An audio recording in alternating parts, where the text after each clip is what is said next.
Por kur jemi te BMR-ja, më bërin përshtypje shumë deklarata e Bujar Osmanit para disa ditëve gjatë fushatës së tij në Çajër, kur tha se BMR-ja ndryshe fol në publik dhe ndryshe sillet me ne privatisht, pasi ka kanale komunikimi që na lutin që në të kthehemi në qeveri. Çka është e vërteta këtu? Qëndrimet e BDI-s janë të qarta. Dihet partneriteti me BDI-n, kushdo që synon që ndërtoj ura komunikimi, dihet se ka parime.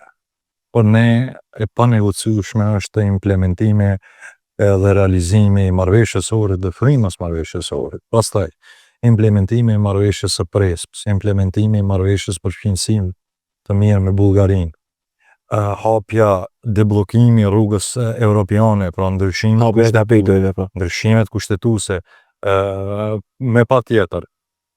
Pra, gjithë partitë politike të cilët ekzistojnë në skenën politike të Republikës Maqedonisë së Veriut e dinë fare mirë se me BDI-n duhet një marrëveshje që është në interes të shtetit, në interes qytetarëve dhe transparente përpara opinionit.